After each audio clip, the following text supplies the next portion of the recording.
নমস্কার বন্ধুরা, দেশ লাইফস্টাইলের আরেকটি ব্লগে আপনাদের স্বাগত। আজকে মেয়ের কলেজে পিকনিক আছে, তাই মেয়ে সকাল সকাল বেরিয়ে গেছে। ওর বাবাও ভাত খেয়ে টিফিন নিয়ে অফিস বেরিয়ে গেছে।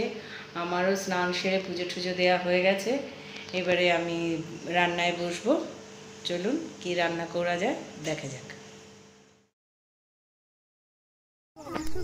আমি ফার্স্টে কলেজে গেছিলাম, তারপর ওখান থেকে আমাদেরকে পিকনিক স্পটে নিয়ে এসেছে। এখনো পুরোপুরি ঢুকতে পারিনি, এই ঢুকছি। এখানে একটা বাড়ির মতো আছে, ওর ভেতরেই আমরা ঢুকেছি। খুব অ্যাস্থেটিক ভাইব দিচ্ছে। এখানে বড় বড় জানলা দরজা আছে, কি সুন্দর আলো ঝলমল করছে দেখুন। আর এই যে আমি, এই সিঁড়ির জায়গাটা এত সুন্দর যে সবাই এখানে ফটোশুট করছে। লাইন পড়ে যাবে একটু বাদে, এমনই হবে। তারপরে আমি একটু বাইরে এসেছি, দেখুন চারিদিকটা খুব সুন্দর লাগছে।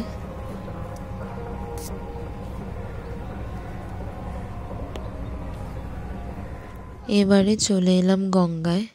পুরো চারিদিকটা সাদাতে ভরা।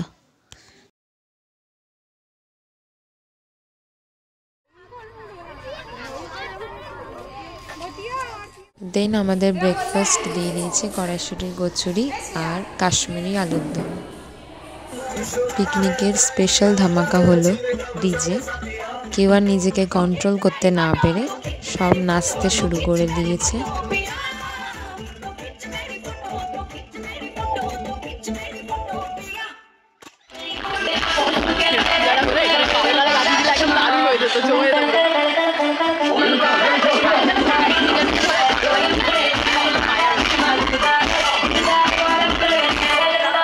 তারপর ফাইনালি আমাদের লাঞ্চ দিল।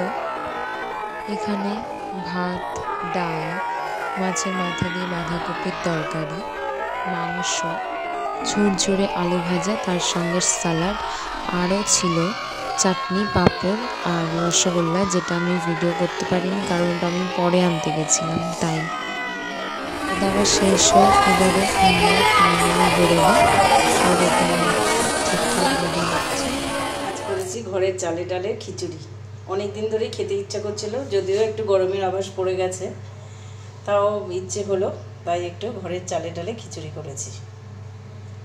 এর মধ্যে ফুলকপি দেওয়া আছে, আলু দেওয়া আছে, কড়াইশুঁটি দেওয়া আছে। খিচুড়ি করেছি, বেগুন ভাজা আর আলু ভাজা ভেজে নিয়েছি। নিচে আলু ভাজাগুলো পড়ে গেছে, এখানে আলু ভাজা আছে, এই যে আলু ভাজা আছে। বেগুনটাই বেশি ভেজেছি। এই যে আলু ভাজা,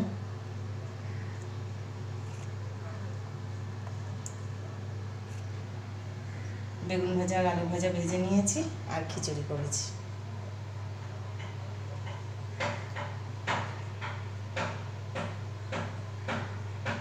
চলুন ভিডিওটা শেষ করি। ভিডিওটি ভালো লাগলে লাইক, শেয়ার, কমেন্ট করবেন এবং সাবস্ক্রাইব করতে ভুলবেন না।